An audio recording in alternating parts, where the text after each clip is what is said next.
Welcome to another episode of Life Without Purse. Today, our special guest, mentor, developer, and speaker, Dhahan. He's helping professionals achieve greatness through becoming fearless and truly uncaging their roar. He's a real estate mogul managing over $5 million portfolio and has transacted millions in his 20s. Jay has a passion to educate people, especially youngsters, on creating wealth in all aspects of life, and is doing so by leading the next gen movement. Jay, welcome to the podcast. Thank you so much, man. Appreciate you having me on. Hey, that's gonna be like a lesson masterclass for me from Dhahan, Mr. Dhahan, because I'm still in my 20s, almost 30, in a week. So, but I really appreciate you. It was awesome meeting you in Miami. Look forward to the next one in Las Vegas this year. But without any further ado, Jay, who are you and what you do? Because you have just so much to really convey to the world, and especially the people that are becoming the leaders and people who are taking over with the new technology and everything that's being, disrupted, from finances, biology, AI, and, I could just go on. Absolutely. It's this good old question that we're always asked, right? Like, who are you and what you do? And I think it really comes down to, and I thank you, appreciate the amazing bio coming in as well too. But, among all those things, what it really comes down to is really figuring out who you are. And that's what my true passion is. And what I like to focus on is to really help people really achieve greatness. We all want to achieve greatness in the world, but what stops us from that? And that's really the fear of the unknown, the fear of not knowing if it's good enough.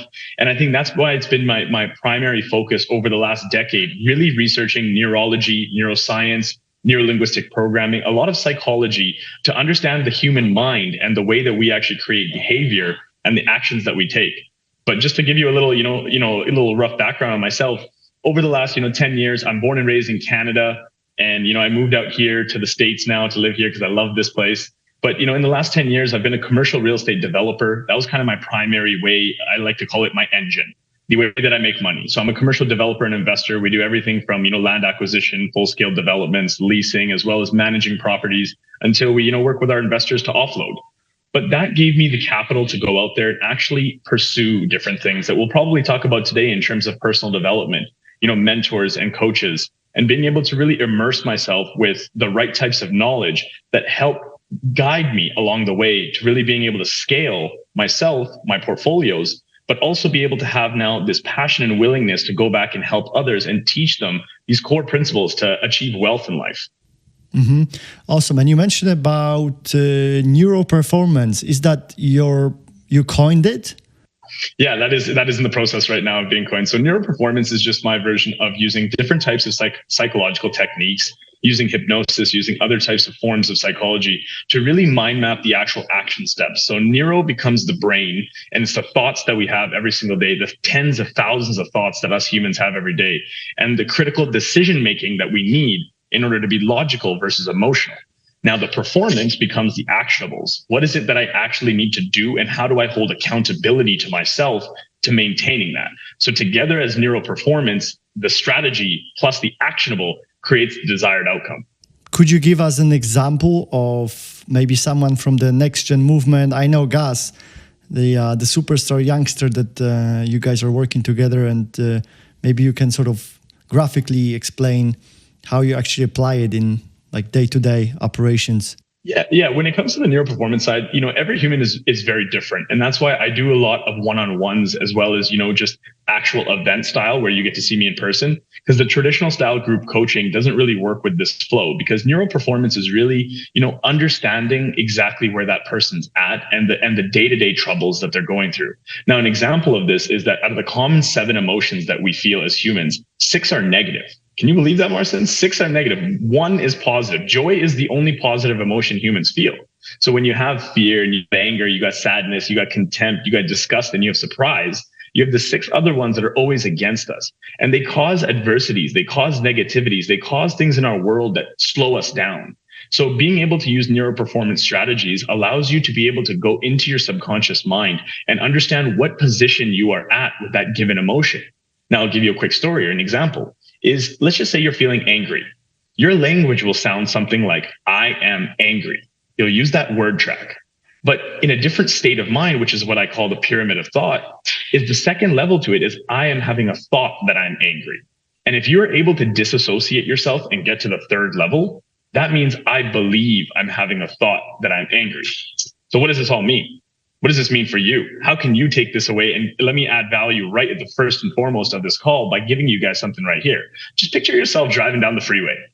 You're driving down, you're in the fast lane, you're going, and some guy comes speeding past you, cuts you off, and you almost fly off the road. Now you're angry. Well, let's bring that anger again back. You're angry. You're like, oh my God, you're swearing, you're blaring, you're saying these kind of things. So in level one thinking, you're in the driver's seat. That's you in that conscious mode right now. I am angry. Now the level two version of you, that level version of you is sitting in the passenger seat. And that person is looking over at you going like, well, what are we going to do about it? Are we going to crash into him? Are we going to call the police? Like we're safe. We're okay. We got to get going. Like, and what happens is our brains actually go between 1 and 2 all day. It's almost like the devil and angel on your shoulders, like we like, so to speak. That's right. But the magic is when you get into the back seat and you get to put your arms up like this. And you say, look at Tweedledee trying to explain to Tweedledum that we're angry right now. And what happens now is that this neuro-performance strategy allows you to actually maintain and keep track of those emotions. When you feel angry or you're feeling upset, what level am I thinking from?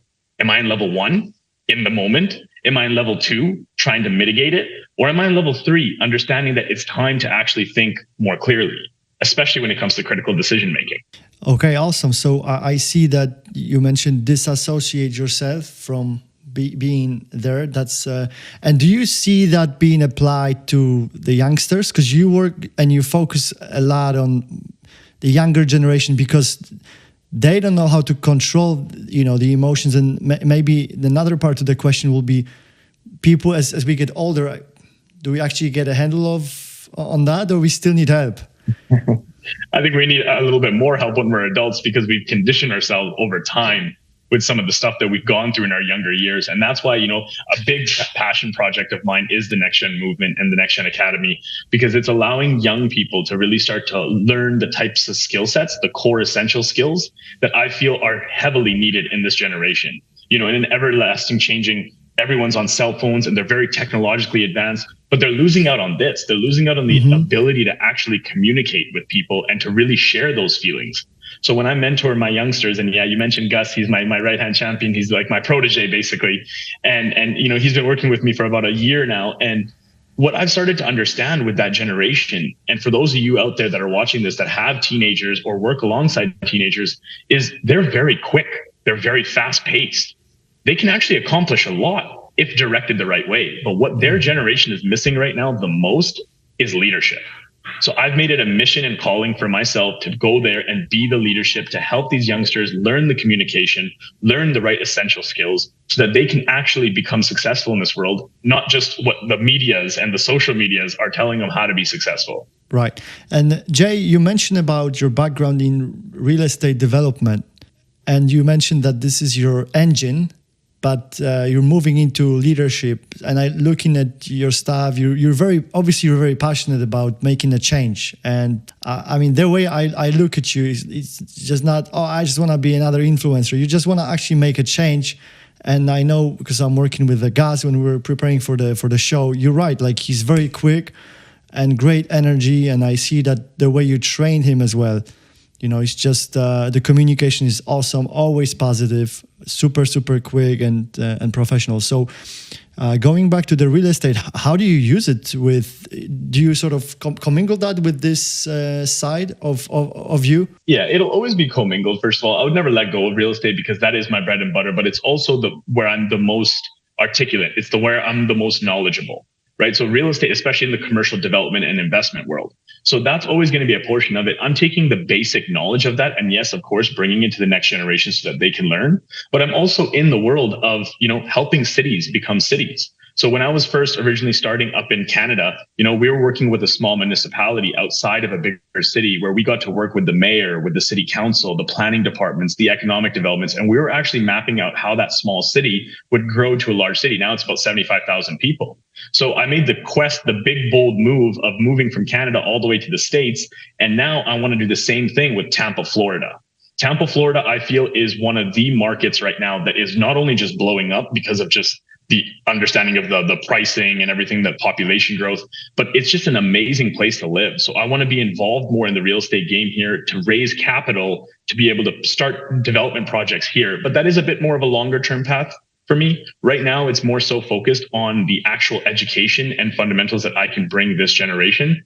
And my signature program right now, Uncage Your Roar, is really my main focus at this point right now, because it's this world, especially after going through a pandemic, especially after markets going up and down, especially after people just feeling much more disconnected.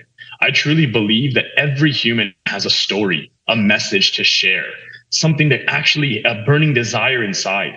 But how do you get it out? You have to become fearless. That's the way. So becoming fearless using neuro-performance and being able to really take on the Tony Robbins style approach with the Grant style marketing is really kind of what I want to bring the American people. Yeah, I see that you're doing sort of a mix. And I don't know if I like to compare taking grants, Tonys or, NLPs and all of that, but you actually should learn from everybody. How do you see, coaches comparing to like real business people that don't even show themselves? Because there's a lot of successful people.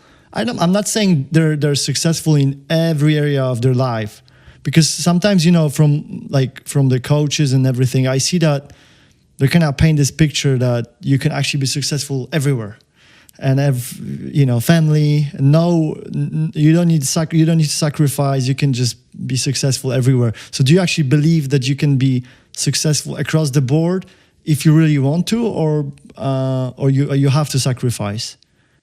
Like, my thing is that you have to, again, figure out your intention, right? For my intention is that I want to live my life with abundance, freedom, and wealth.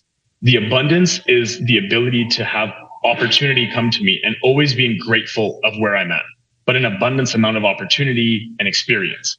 Freedom is the ability to do whatever, whenever, however, with whoever. And then wealth. Wealth is my big key word in this, because most people associate wealth with just money. They think money is the solution. And, for many, many years growing up, I thought money was everything until I started accumulating money. And then quickly I realized it has nothing to do with money. It's actually time that's more valuable, because you can never buy back a minute. But then what happens when you're in your mid-20s, you have money and you have time? What's next? And you start to understand it's actually people. People are everything.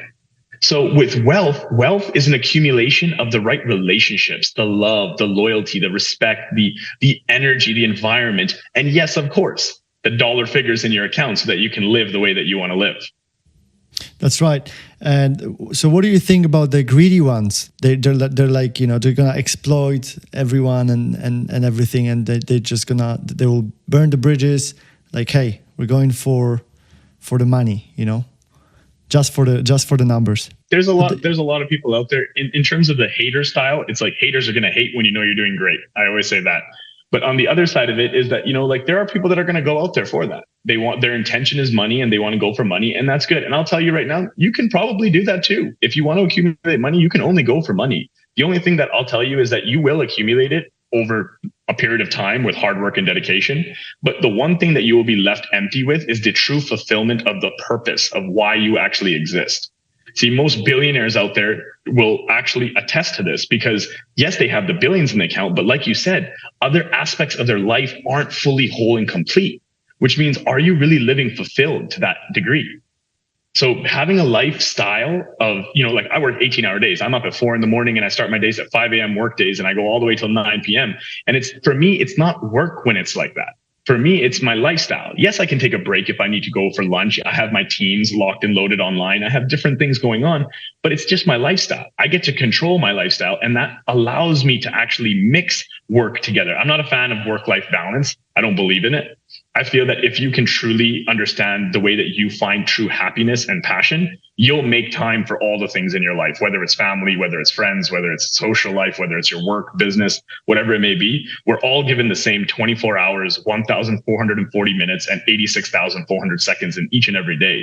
It's just a matter of what we do with it. It's just a matter of intention and decision, and and people make bad decisions, and then that's what happens, that some of the areas don't work. So but that leads me to another point in terms of personal development, which I think, I don't know, most of the people, they read about it, or we all want to improve. I certainly have, but over time, and maybe I'll change my mind again, over time, what I've realized, Jay, is that in the personal development is it's the work that you put in, the sweat. Obviously, you need to measure that. You need to have, results. But you can boil it down to very simple metrics and measure that. And you don't really need to be like people they complicate it so much. They write 700 books about it, millions, tons of books about it. But where are the results? Exactly. So maybe you can expand on that point, and also absolutely use it. Use it around the wealthiest people, and how they actually deal with personal development and improvement. Yeah, so personal development is interesting because it's being thrown around a lot. It's just a different way of saying education, right? Because you can learn from anybody. You can learn from everything, right? The only difference now is that with personal development, and take it from somebody has made millions in my life, but also spent millions on personal development. I truly believe the key to my success was mentorship and guidance. Straight up. There's no other thing to say about that.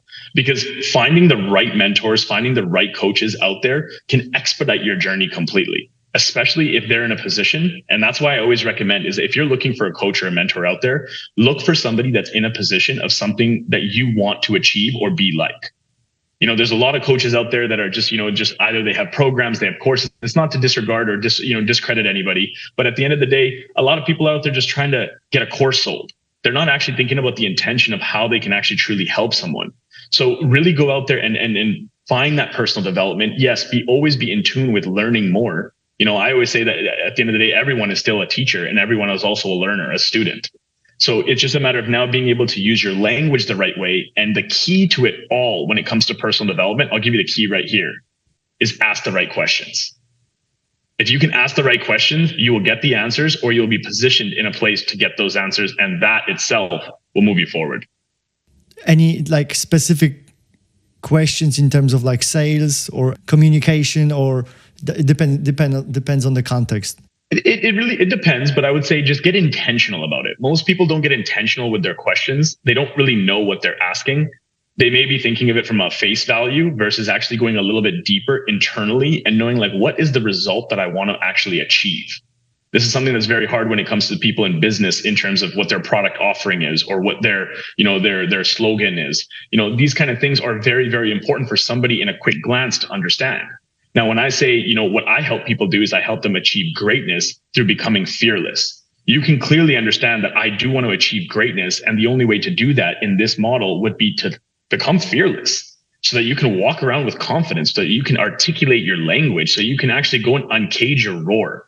Because that's where the uncage your roar. What's it mean? Because some people may think that, being fearless means, I can jump off a cliff. And I can go and find maybe 5 thugs and I can challenge them, But so what it is, it's uncaging your roar. So what fearless means is in our world is uncaging your roar, because I feel that we are all lions and lionesses. We are out there on the prowl. We're ready to go. We actually want to go out and share our story, share our message, and roar to the world. But what we do is subconsciously we cage our lion. We open up the cage, we put the lion in, we shut it, and we start locking it with certain things like mental limiting beliefs and certain things that we are going to hold our lion back. And what happens is once you start to learn how to go through those mental traumas, those mental limiting beliefs and work through them, you get to remove those locks. You get to open up that cage again. You get to uncage that lion to come out, to stretch out a bit, and then to actually roar, which is the actual message and story that you have to give to the world. Because I truly believe that every person can help one more person. And if we all did that, the world would be a much better place. Totally, absolutely. And how do you actually work with people, like some, when you work with youngsters, or when you take someone and you coach them or mentor them? What's it look like? What's the process? My mentorship and coaching is very private, so it is very one-on-one. So I've kind of stayed away from the whole group style coaching and all that, on kind of the online course. I do provide a free course for somebody that just wants to learn, but it's very immersive one-on-one, because the way that I like to actually understand my client is to get inside their head. That's the only way that I'm going to really be able to know the types of limiting beliefs, just by the language. I was in a call with one of my clients last week, and he just said something in a way. He was talking about his experience with this brokerage that he was dealing with, but he said it, I can't remember the exact word track that he used, but the way he said it, I saw him on the call, and I was like, stop right there. You don't believe that, do you? And he's like, what do you mean? And I was like, what you just said, you actually don't believe. Like, that's not actually what you believe. You don't actually believe that it was a good meeting. It was actually, there was something else that happened. And he looked at me, he's like, how did you know that? And it was crazy. He's like, how are you in my head right now? So it's like, that's where body language and the skill sets that I've learned from some of the best in the world have given me that understanding of how people actually say things, what their body actually does, but then what their original intentional thought is. So working with people one-on-one is my primary. And then on a secondary side of things, we do immersive events where we do Uncage Your Roar events. The next one's coming up end of March. So I'll make sure you're there as well too. We got to get you uncaging your roar more. And what's so amazing about these events is that these events are immersive, but they're also very unique. It's not just a seminar-like state. It's not just coming and working in a workbook. I want them to feel the lioness. We have we do beach adventures. We're going to do yacht events. We're going to have nice little, nightlife. We're going to do spa treatments. We're going to do things where you get to have a vacation, but at the same time, you're also being able to immerse yourself with education and a great like-minded network. Wow. Awesome. I mean, and I can definitely sense that you're so passionate, and that's, because you mentioned you have an engine. It's not that this is the only thing that you focus on, and the engine that fires you, and you've got, it's the real estate. But then you have this side, and I think this is kind of like my passion. Yeah, your and then your mission in a way. Like, so what's maybe let's go back to why is it so powerful for you, or in you? Why is that sort of intention or feeling, or the desire to lead, to work with, you just mentioned cities, or learn from other culture. Why is it so important? Like, why not just become a business guy and maybe stay like behind, or just I think it was just my actual experience. Like when I was a young kid, when I was 17 years old, I went from being bullied in junior high to then becoming prom king in high school. And then, dropping out of school, being a high school dropout, but then ending up in a jail cell. And then from a jail cell, I went to I need to make some new life decisions. And this is all within my teenage years. So incredible, startup to it. But then when I started kind of getting out there into the self-development world and saying, I got to educate myself in my own way. I might have not have gone to high school and, gone the whole degree path. But now what I want to do is I want to learn my way. And, I still remember the conference that I was at. It was my first mentor that I had. And I saw him on stage. And he was walking on stage and he was speaking, and he was Richard Dolan. And I saw him there, and I was like, one day, I wish I could speak like that on a stage. Because I was super fearful of public speaking. I was like, there's no way you're getting me out, putting my hand up in class. I was, just my previous traumas of being bullied. I just didn't want to ever be in the limelight. And that transition of me being able to find myself, find my inner power, find that real, because I knew I was always destined for greatness, but I never was willing to take those chances, take those steps, because it was scary. How'd you know that? I was fearful. Well, now I look back at that. At that time, I didn't know that. And that's where it was going through the rough patches and actually, falling multiple times and getting back up and having that perseverance. But I think actually, mentioning that, the perseverance of the willingness of never quitting really was just always instilled from my parents. That was just from my dad. He's a very hard worker. Since 2001, he started his business. He's taken 10 days off since 2001. Wow. What's he just do? For my sister's wedding. It's an Indian grocery store, a small little Indian grocery store, but he's there every single day, 7 days a week, 365 days a year, minus the 10 days for my sister's wedding.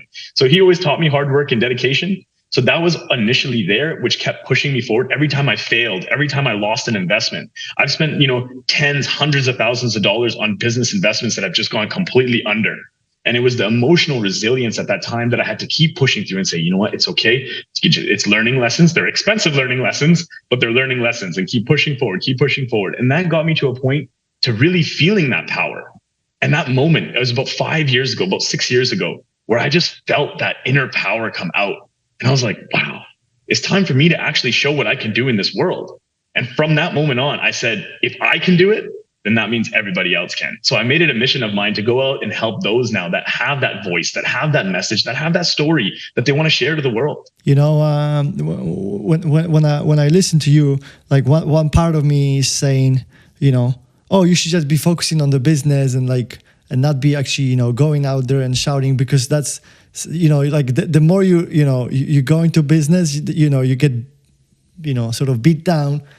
But on the other hand, we all need to like sort of fire each other, you know, and to just keep going. So that leads me to one of the last questions. You know, is that everything that you've been up to recently since I've met you, or is there anything on the sort of back end going on for you that you're most excited about? What I'm most excited about is this event that's coming up, the Uncage Your Roar live event. And this live event is going to be homed here in Florida, either Tampa or Miami. And it's going to be an immersive experience for you to come out, to bring your family. If you have young teens at home, if you have a spouse that you want to bring out, and really be able to get the whole family on board. Get exactly what you said, Marcin, is so important, is that we got to hold each other accountable. We got to fire each other up once in a while. And doing that internally within your family and your inner circles is the most powerful thing. So that's been really my main focus. And overall, just continuously bringing in the movement, the energy, bringing a little bit of my Canadian energy to you Americans down here, and just being able to just connect with more and more people. Like I said, people are everything. So the more that I get to network and connect, that's why I'm always at events and going to seminars. And, you know, even if it's going to the bar or the grocery store, I'm always having the intention to put smiles on faces. Like I make this mission where every time I go to the airport, I got to put 10 smiles on 10 faces. And it just gives me a challenge, but it also gets me to go out there and put more positive energy in the world. So that's really what I'm up to right now. So what's the link for the Uncage Your Roar event? Yeah, so I prepared something special for all your audience members as well too. I'm going to give them a free course just so that they can learn a couple more tactics, some techniques, some tips and tricks when it comes to the mindset of how your brain thinks, but also the communication on how you can deliver. So it's uncageyourroar.com, and you'll receive a free copy of that. Jay, I appreciate you. And then you're right, people. I mean, education, that's something that I took away, that it's not just the self-development, improvement, but before it was education, just people kind of defined it and diluted that. But people and education, those are the key takeaways for me from this sort of talk, and I'll see you in Las Vegas for sure. Absolutely. for the next event, and you know, keep going with business. I'm watching you on social media. I think you're upcoming superstar. You know, you're gonna uncage your biggest lion, you know, soon. There we go. Jay Dhahan was the guest on today's No Life Without Purse. Jay, appreciate your time. Thank you. Appreciate you too. Thank you.